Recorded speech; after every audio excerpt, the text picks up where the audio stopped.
பேசினா அது புறமாக எழுதப்படும். நீங்க அவர்கிட்ட இல்லாத ஒரு விஷயத்தை பேசினா அது அவதூறாக மாறும். கண்ணியத்துக்குரியவர்களே, சகோதரனே, நாங்கள் யோசிக்கணும். இன்றைக்கு நோம்பை பிடிச்சிட்டு நாங்கள் எல்லாரும் என்ன செய்யணும்? அநேக மாணவர்கள் மற்றவங்களோட குறைய பேசலாட்டி தூக்கம் மாறல அவங்களுக்கு. ஒவ்வொருத்தரும் விளங்கி கொள்ளணும். சொன்னாங்க ரசூலுல்லாஹ், யாருக்கு தண்ட நாவால இன்னத்தரை பத்தி பேசுறது இன்பமாக இருக்குமோ அல்லாஹ் பாதுகாக்கவும். அந்த மனிதனுடைய சக்கராத்துடைய நேரத்துல அந்த நாவுக்கும் களிமாவா அல்லாஹ் கசப்பாக்கிடுவான்.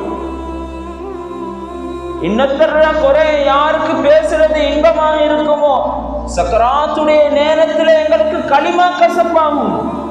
அல்லாஹ் அல்லாஹ் என்று சொல்றதுக்கு கசப்பாகும். கொஞ்சம் பயந்து கொள்ளணும் சகோதரர்களே, தாய்மார்களே. இரண்டாவது, யார் குறை பேசுவாங்களோ அவங்க செஞ்ச அமலெல்லாம் குறை பேசினவர்களுக்கு அல்லாஹ் கொடுத்துருவார். குறை பேசினவருக்கு அல்லாஹ் கொடுத்துருவார். 40 வருஷம் தொழுதிருப்பாரு. 40 வருஷம் தொழுத நன்மைய அவர் யாரை பத்தி குறை பேசுறாரோ அல்லாஹ்வுக்கு ஜல்ல சுப்ஹானஹு வ தஆலா அந்த மனிதருக்கு நன்மையெல்லாம் கொடுப்பான். ஹஸனுல் பஸரி ரஹ்மத்துல்லாஹ் அவங்கள்ட்ட ஒரு மனிதர் வாரார்.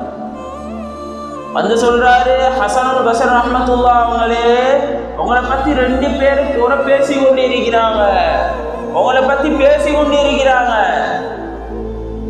ஹஸனுல் பஸரி ரஹ்மத்துல்லாஹ் அவங்க அப்படியே அமைதியா இருக்கிறாங்க. கொஞ்ச நேரத்துக்கு பின்னால வீட்டுக்குள்ள எழும்பி போறாங்க. வீட்டுக்குள்ள எழும்பி போயிட்டு ஹஸனுல் பஸரி ரஹ்மத்துல்லாஹ் அவங்க பெரிய ஒரு பழக்கூடைய ஒன்று தூக்கிட்டு வராங்க. பழக்கூடு கண்ணியத்துக்குரியவர்களே, தாய்மார்களே, கொண்டு வந்து அந்த மனிதர்கிட்ட கொடுக்குறாங்க. நீங்க இந்த பழக்கூடையை எடுத்து கொண்டு போயிட்டு யாரு என்னைய பத்தி பேசிட்டீங்கயோ அந்த மனிதர்கிட்ட கொண்டு போய் கொடுங்கோ.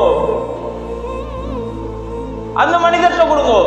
இந்த மனிதர் ஆச்சரியம். ஹஸனுல் பஸரி ரஹ்மத்துல்லாஹ் அவங்களே, உங்களை பத்தி பேசி கொண்டிருக்கிறேன்னு நான் சொல்றேன், நீங்க பழக்கூடையை தூக்கி கொண்டு வந்து தாரிகளே கொண்டு போய் கொடுக்க சொல்லி.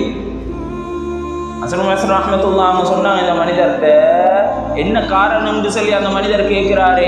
ஹஸனுல் பஸரி ரஹ்மத்துல்லாஹ் அவங்க சொல்றாங்க இந்த மனிதர்கிட்ட, மனிதரே, நான் 40 வருஷம் தொழுதிருப்பேன், 30 வருஷம் தொழுதிருப்பேன், நோன்பு குடிச்சிருப்பேன், ஹஜ்ஜி செஞ்சிருப்பேன், ஸகாத் கொடுத்திருப்பேன், சதகா கொடுத்திருப்பேன், எல்லாமே கபூலாகுமான்னு எனக்கு சொல்லலாம்.